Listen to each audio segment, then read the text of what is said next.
Okay, guys, today's episode, we're going to be talking about what to do when there is no work. Or we're slow on work.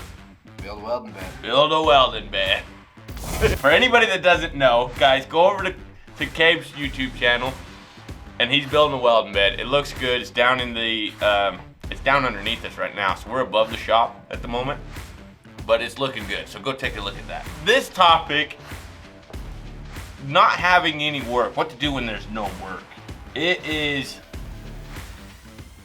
at that point, it's, you know, you're gonna starve to death. Feast or famine. It's oil and gas, like, depending on what you wanna do. If you wanna go out in the oil and gas and only learn one process of welding, you're gonna starve to death. Okay, that's just simple as that. You can go out to the oil and gas, go make $150,000 a year, whatever you're gonna make, and then come home, and if there's no oil and gas, they don't need welders. They've already, you know, you're done. So at that point, what are you gonna do? So, my suggestion, welding bed, one, because I've done the same thing. I think every time I get laid off, I freaking build a welding bed. So, welding bed, number one. It's what you do in your off time, right? Number two, learn another process. If you don't know how to TIG weld, which I'm telling everybody from now on, like if you want to be a welder, be a TIG welder. Like straight up, you will stay busy, more busy being a TIG welder. You can still make really good money being a single hand. I mean, well over 100K doing single hand work, and just off a TIG. So if you ain't got work, build a welding bed, but TIG that thing together. You don't just fill your time with nonsense. You know, you use it to use your free time to make you money and invest in yourself. Use that time wisely, like learning a new process or building a welding bed. Whatever you got to do to keep yourself busy, that's what you should do. Growing. Yep, that's kind of why I did the welding bed thing. Is I wanted to get a little bit more experience just fabricating and doing things that way, and so I wanted a welding bed, so that's what I did. And then also YouTube. I've been doing the YouTube deal and filling my time with that, and it takes up a good chunk of time, and all that's just to help me, I think, just be a more well-rounded individual. The one thing's helping me with my trade. The other thing, I hate talking in front of people. I hate talking on camera. I don't even really like talking to people at all. So that gets me out of my comfort zone in a good way. And I think really just investing your time, because now you've got all this time but no money. You should have been saving your money so that when you get to this point, you're not scrambling and starving, like Jake said. Yeah, number one, saving your money. Realize that your layoff is coming, okay? The welders are the most expensive people on the job, so as soon as they don't need you or they need less of you, you are gone. So it's coming, it's inevitable, you're getting laid off. Sometimes the job lasts a week, sometimes it lasts 3 years, you just don't know. But you will be getting laid off or a massive pay cut. One or the other. Yeah, I think the trick is, just kind of a side piece of advice, is if you can get 6 months of your finances built up, you'll be in good shape when that layoff does come. You know, you can hang out and take it easy a little bit and not stress so much. Or if you want to build a welding bed, or if you want to go start your own thing or whatever, now you have 6 months of your expenses taken care of, and you can now go out and go do your own thing. Yep. And you have 6 months to get this thing off the ground instead of like you have to right now, right? Yep. So, like the bed thing's a great idea because now you're learning how to deal with sheet metal. Yep. Sheet metal's a pain in the butt too, because this stuff moves so much. So to learn how to manage that and like build that experience, that's huge.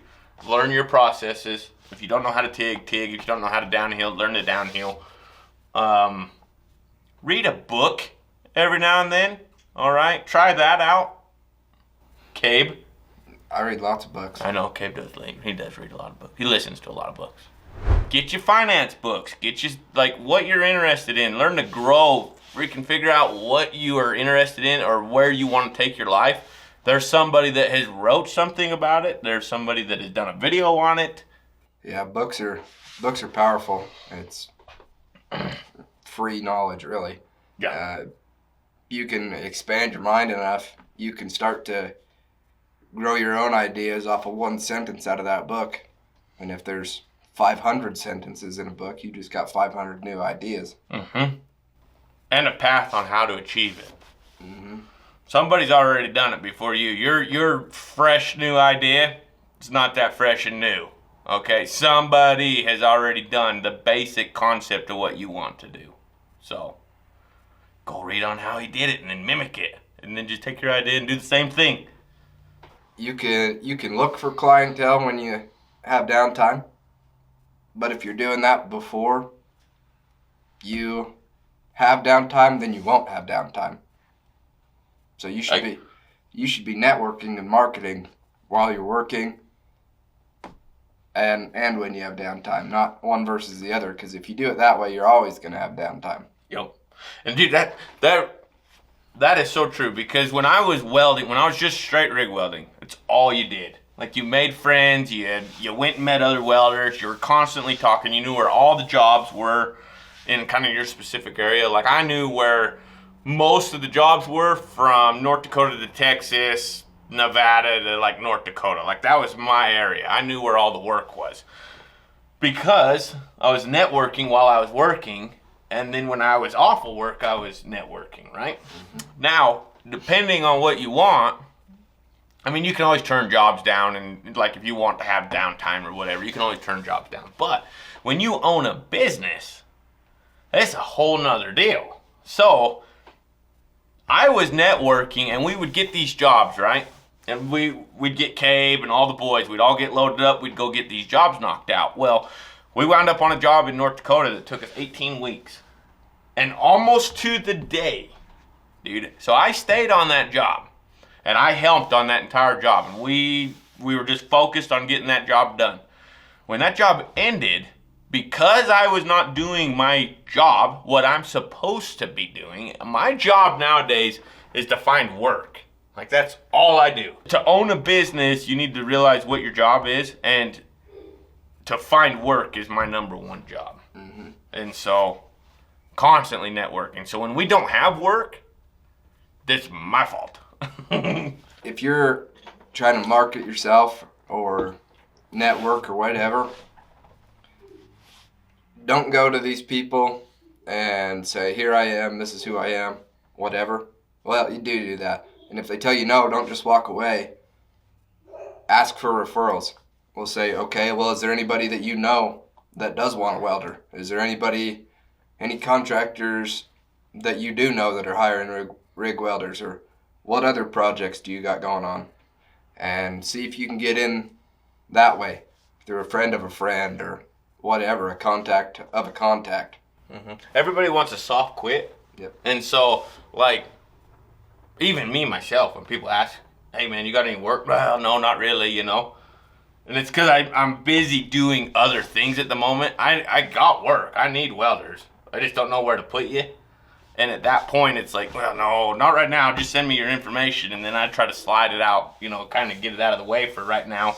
But then by the time if I remember that you even called me, it's too late, right? So, like Cabe was saying, most people are going to try to soft push you out of the way. Just, nah, man, not right now, we don't.